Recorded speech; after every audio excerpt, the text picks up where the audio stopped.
Mapagpalang araw po sa ating lahat. Welcome po kayo sa aking channel, ang Mufflers Channel. For today's video po, hindi po tayo magre-reaction sa mga issue. Mainit ngayon ang kalingap dahil nga doon sa pasabog ni Red Sane. Hindi na po tayo magbibigay ng reaction dyan kasi napanood naman po ninyo sa mga kasamahan nating reactors yung mga iba't ibang reaction nila tungkol dyan. And besides, panood ko po kay Kuya Val kanina na sasampa ang mama ni Kalingap Edu, no, ng libel tungkol nga doon sa pasabog ni Red Sane.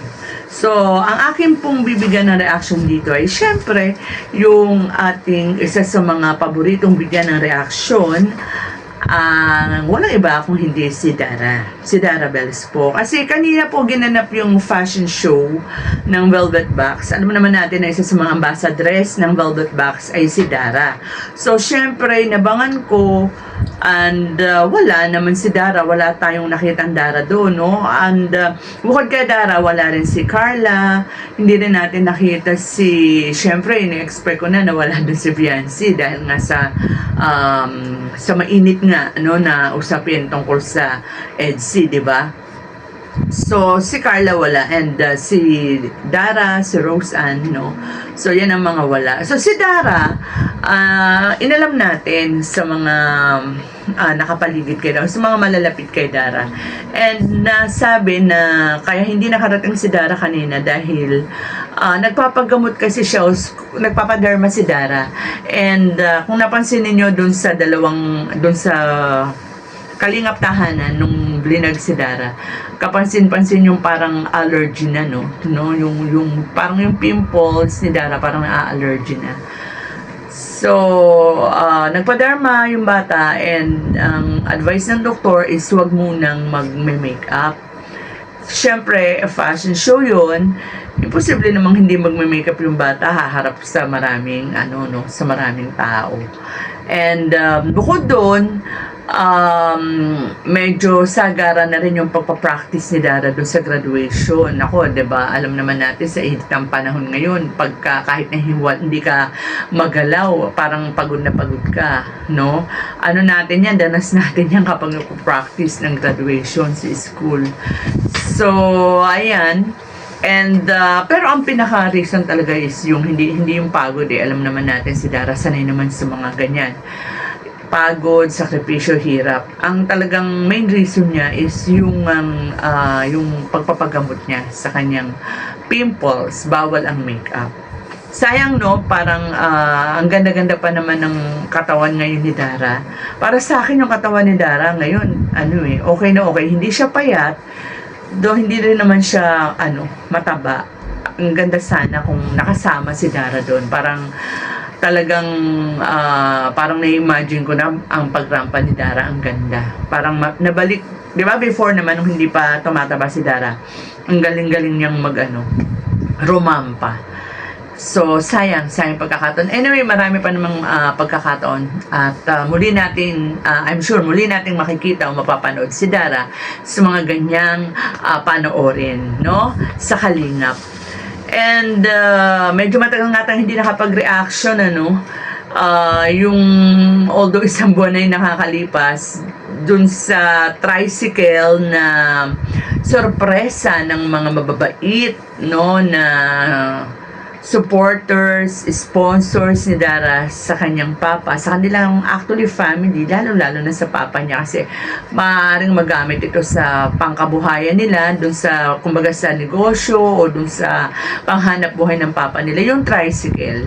So, hindi ko yan nabigyan ng reaction and masasabi ko talaga na napakaswerte ni Dara. Napakaswerte ni Dara dito sa mga sponsors niya na walang hinihinging kapalit, walang mga demands, 'di ba? Kasi nakakabasa tayo minsan doon sa mga beneficiaries na may mga pananakot na kapag hindi nakipag-love team, titigil ang sponsors, o kaya naman, kailangan tong love team na to, ganito, ganyan, ganyan. Ang dami-daming mga hinihingi, no?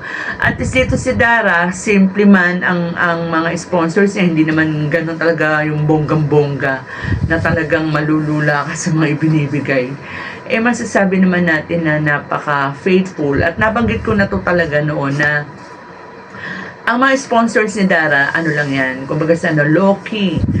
At kung mapapansin ninyo, yung mga ibinibigay nila kay Dara is yun talagang pinaka-importante, pangangailangan talaga, tulong talaga.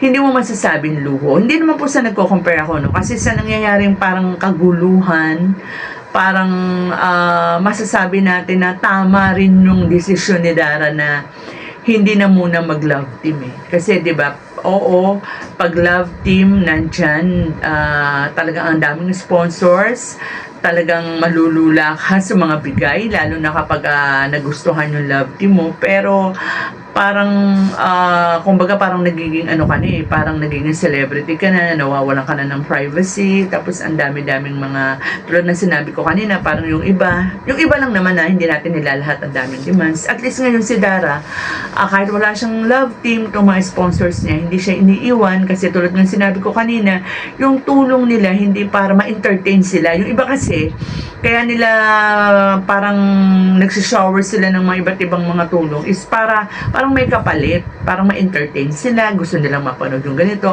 Yung sa mga sponsors ni Dara, hindi, no? Hindi. Nandiyan sila, walang kapalit, tumutulong sila, gusto nilang makatulong. Sana ganyan lahat ng sponsors. Nag-i-sponsor, hindi dahil sa kung ano pa man, kung hindi gustong makatulong, no? So, ayan. And speaking of sponsors, na nabanggit na rin natin kanina muli na gagraduate na si Dara, no, sa senior high, and then syempre college na yan.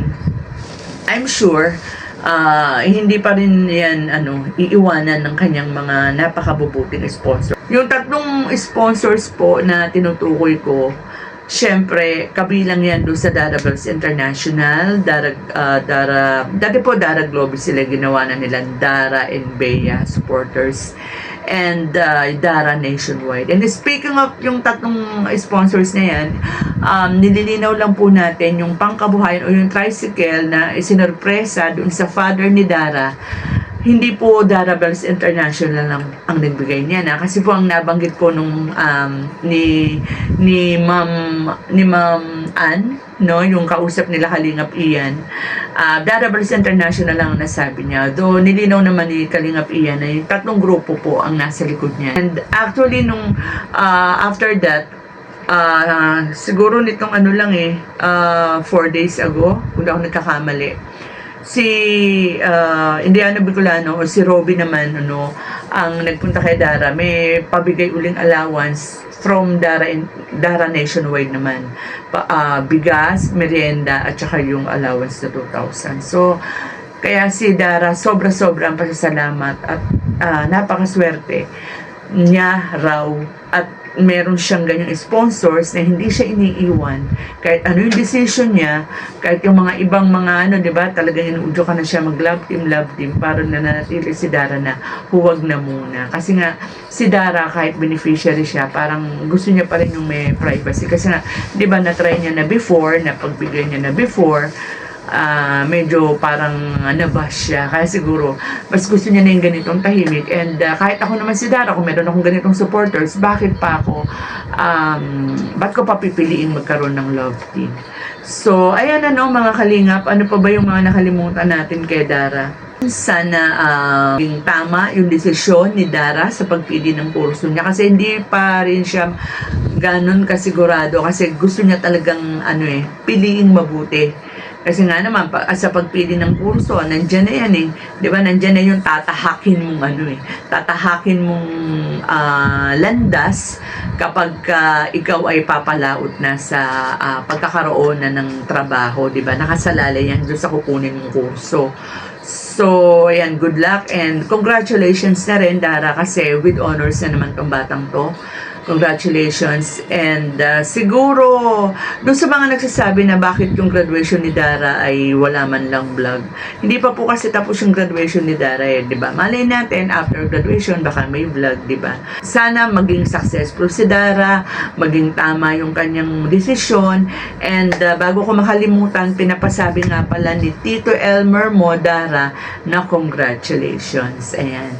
Tito Elmer mo ng Darabels International. So, yung mga sumusuporta kay Dara, pwede po kayong sumali dyan, Darabels International and Dara Nationwide. And kung gusto niyo naman po, kung kasama si Bea, meron din po silang grupo, Dara and Bea Supporters. So, ayan lang po, mga kalingap. Patuloy lang po natin suportahan Kuya Val Santos Matubang, Ate Edna Vlogs, Kalingap Rob, and Jackie Tapia Vlogs. So, with that mga kalingap, hanggang dito na lang po muna ang ating kwentuhan. Mag-iingat po tayong lahat, and God bless.